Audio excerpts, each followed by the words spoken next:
اپنی مرضی پر نہیں چل سکتے. یہ وہ بات ہے جو میں آپ کو بتانے آیا ہوں، کیونکہ آپ کا ایک مقام ہے، آپ اشرف المخلوقات ہیں، آپ اپنے نفس پر نہیں چل سکتے. اگر نفس کہہ رہا ہے کہ سوتا رہے، فجر گزرتی ہے تو گزرے، یہ آپ نہیں کر سکتے. چلو ایک سیکنڈ کے لیے، صرف سمجھانے کے لیے، ہم آخرت کی نہیں دنیا کی بات کرتے ہیں سمجھانے کے لیے. جب آخرت سمجھانے لگو تو پھر کیا اگلا کہتا ہے ارے مولانا یہاں کا بتائیے کون جیتا ہے تیری زلف کے سر ہونے تک، آخرت تو جب آئے گی تب آئے گی، دیکھا جائے گا. ابھی یہ بتائیں میں دنیا میں خوبصورت زندگی کیسے گزاروں. کل کراچی ایئرپورٹ پر جب میں یہاں آ رہا تھا تو ایک بھائی میرے پاس آ کے بیٹھ گئے. ہم مسجد میں نماز پڑھنے لگے تھے تو وہ میرے پاس بیٹھ گئے. مجھے کہنے لگے مجھے بتائیں میں دنیا میں ایک خوبصورت زندگی کیسے گزار سکتا ہوں. میں نے کہا میں اگر آپ کو یوں بتاؤں اور اگر آپ میری بات پر عمل کر لیں تو آپ یقین کریے کہ اللہ رب العزت کی ذات، اس کی یہ منشا ہر وقت کی منشا ہوگی کہ آپ کی زندگی ایک خوبصورت زندگی بن جائے. اور جس کے لیے اللہ رب العزت طے فرما لیں کہ اس کی زندگی خوبصورت ہوگی، ساری کی ساری کائنات مل کر اگر اس کی زندگی کو خراب کرنا چاہے، اس کو پریشان کرنا چاہے تو نہیں کر سکتی.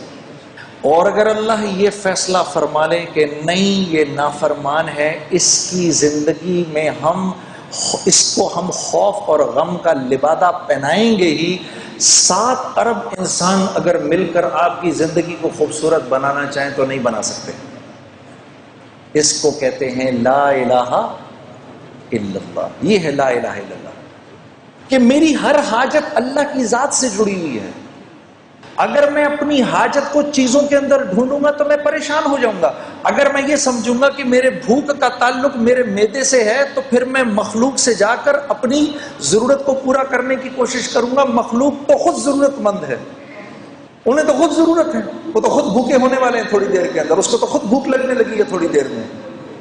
میرے دوستوں بھوک آتی ہے اللہ کے بھوک کے خزانوں سے، اس کا تعلق معدے سے نہیں ہے. آج تو یہ بات اتنی عجیب ہے کہ اس بات کو کرو بھی تو مسلمان کی اولاد بھی آپ کی شکل کو ایسے دیکھتی ہے کہ جیسے پتہ نہیں کون سی انوکھی بات کہہ رہا ہوں میں. لیکن یہ سچ ہے، یہ اللہ کی سنت ہے، اس نے کبھی تبدیل نہیں ہونا. میرے بندے وَفِي السَّمَاءِ رِزْقُكُمْ وَمَا تُوعَدُونَ، جو رزق تو اپنا دنیا میں ڈھونڈ رہا ہے اس کا تعلق زمین و آسمان سے، ساری کائنات سے نہیں ہے. یہ تو ہم آسمان سے اتارتے ہیں تیرے لیے، پھر تو جھوٹ کیوں بولتا ہے. اب وہ مجھے نوجوان کہہ رہا مجھے بتائیں میں کیا کروں. میں نے کہا بھائی دیکھو دنیا میں اگر اللہ کی مان کے چلو گے تو یہ اللہ کا وعدہ ہے کہ اللہ تمہیں حیات طیبہ دیں گے. اور حیات طیبہ اور زندگی کا نام ہے. جو زندگی اللہ لمبی کر دیتے ہیں، نیک انسان کی زندگی اللہ لمبی کر دیتے ہیں، اس کی تقدیر بدل دیتے ہیں. اس کی تقدیر میں جتنے سال لکھے ہوتے ہیں، جب اس کی زندگی کے اندر اپنی فرما برداری دیکھتے ہیں تو اس کی زندگی کے سالوں کو بڑھا دیتے ہیں. آسمان سے رزق کے وہ دروازے کھولتے ہیں جو اکثر نہیں کھلتے، اس کے لیے خاص رزق اترتا ہے. اللہ اس کو لمبی زندگی دیتے ہیں، بیماری سے پاک زندگی دیتے ہیں، خوف سے پاک زندگی دیتے ہیں، غموں سے پاک زندگی دیتے ہیں اس کو. تو میں نے کہا یہ رزق جب تمہارے گھر آئے گا تو اب تم مجھے خود بتاؤ، جب یہ تمہاری اولاد کے جسم میں یہ خون میں دوڑے گا تو اولاد اللہ کی فرما بردار بنے گی کہ نافرمان. تو میری شکل دیکھنے لگا، پھر کہنے لگا نافرمان. میں نے کہا یہ رزق جب بیوی کے خون میں جائے گا وہ وفاداری کرے گی بے وفائی؟ کہنے لگا جی بے وفائی. تو میں نے کہا اولاد ہو نافرمان، بیوی ہو بے وفا، تو زندگی سکون میں گزر سکتی ہے؟ میں نے کہا گھر کے جو نوکر چاکر ہیں جب وہ ایک کھائیں گے تو تمہارے ساتھ وفاداری نبھائیں گے کہ بے وفائی کریں گے؟ کہا جی بے وفائی.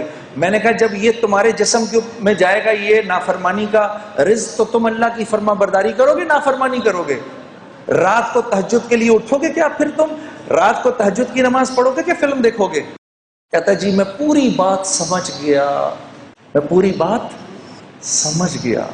فَأَلْهَمَهَا فُجُورَهَا وَتَقْوَاهَا. میں نے اس کو اٹھ کے گلے لگایا. میں نے کہا اگر تو نے دل میں اس بات کا عزم بھی کر لیا ہے کہ آج کے بعد میں اللہ کی فرما برداری کروں گا تو خدا را بیٹھ کے میرے لیے دعا کر، اللہ مجھے بھی معاف کر دے، کہ اس وقت اللہ کی رحمت نے تجھے ایسے گھیرا ہوا ہے کہ اگر اس بارش کے تھوڑے سے چھینٹے مجھ پر بھی پڑ گئے تو میں بھی نکل جاؤں گا۔